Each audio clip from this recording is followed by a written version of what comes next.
Hello everybody, this is Albert with Green Tea House. I hope you're doing well today. Today we're going to start a two-part series on the health benefits of tea. And today's episode is going to be warning you about the purported health benefits of tea. Now before we begin, I highly recommend that you check out our back catalog of episodes, and I'll make sure I put some up here. Germane to this one would be how tea bags, in fact, are unhealthy and that they cause not just a pernicious effect on our health, but also on the environment. So no doubt a lot of you guys who drink tea have heard about the health benefits. And I want to make sure that I preface this episode by saying there are health benefits to drinking tea, yes. But you have to kind of get through the fog of a lot of misinformation that is out there, because a lot of the misinformation that's out there is out there to make you buy a product. And many times that product is not going to deliver, and therefore we don't want you to get mad that tea didn't deliver this. For example, we'll talk about again, like weight loss. And this is a weight loss tea. Well, you know what? If you're eating Cheetos and Ding Dongs every day and you're drinking 6 glasses of the weight loss tea, you're probably not going to lose weight. So where did the purported health benefits of tea come from? Well, as we know, tea comes from the East. And so if you look, there's a centuries-long history of Chinese folklore medicine, and in India, you have Ayurvedic medicine.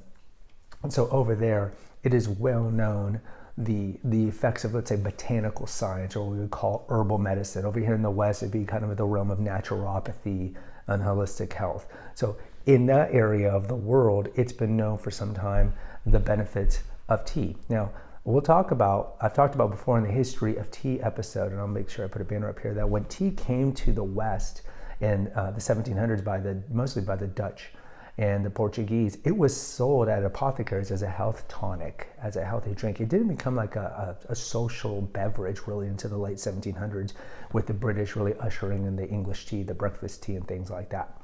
So going back to the health benefits of tea, in short, there are compounds that you will find in the Camellia sinensis plant that are healthy, that there have been studies on it that are healthy, in particular the antioxidants. So you look at the flavonoids, you look at ECGC, you look at the catechins, and we're not going to spend too much time on it here in this episode.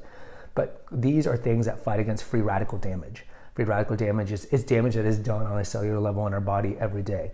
And so antioxidants help kind of resolve this or neutralize these. So other well-known fighters of free radical damage would be vitamin C, the antioxidant, right? Vitamin C, vitamin E. Another one's going to be curcumin, which is the active component in turmeric, which is, of course, used quite a bit in South Asian cuisine. So there are compounds that are in tea that are healthy.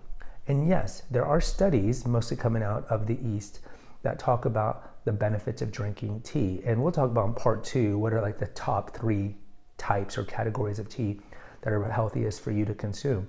And in most of these studies, it talks about how you have to drink a decent amount of these things to get these purported benefits.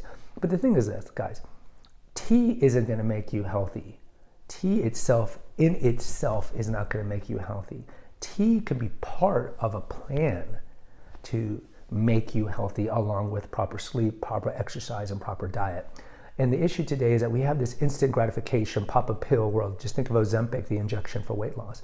And so when we're Googling or whatever we're reading, we're like, oh my God, green tea. Green tea helps you burn weight, burn calories. Green tea can speed up your metabolism. We're like, sign me up, sign me up. And so people will drink green tea expecting these benefits. And so I would tell you that these benefits are the components that are in tea, but also components found in chocolate, for example, like flavonoids, are found in other things that are healthy. But to say that tea in itself is healthy and has purported health benefits is a little, I would say, irresponsible. So it's better for tea providers to say, blah, blah tea may help fight, or you can say tisane. Like, look at something like cinnamon. Cinnamon is really good for blood sugar. Cinnamon may combat diabetes. Cinnamon may combat hypertension. It's better to have put may, but you see it a lot of these places where it will cause this health benefit. And it's just a little irresponsible to make these claims when the science doesn't back it up. You understand that there's a commercial pressure from these places to sell the diabetes tea, to sell the weight loss tea. Well, in case you know, we're in Turkey, they had the Viagra tea, which was a combination of different herbs that are supposed to increase your libido. So there's going to be this push to have the weight loss tea like we talk about, because people are like, oh, I'm overweight, because we know 75% of Americans are overweight. I want to take this tea. But again, if you're taking weight loss tea, but you have a horrifically bad diet, you're probably not going to lose weight. If you take the immune system buster tea that guarantees that it's going to strengthen your immune system, but you're doing things that are undermining your immune system all the time, like lack of sleep, high stress, it's not going to make that much of a difference. So just understand that there are components in tea, in the Camellia sinensis plant, but also in herbals, that can be healthy, but you can find these components in other things. Yes, they're in high amounts in tea, but to make claims that tea in itself is going to fix a medical problem is spurious, and it's irresponsible. So in part 2, we'll talk about the 3 main teas that are really good for your health, that have the most of these antioxidants that we've talked about in this episode. Post in the comments, guys. I'd love to hear from you. Until next time, take care and God bless.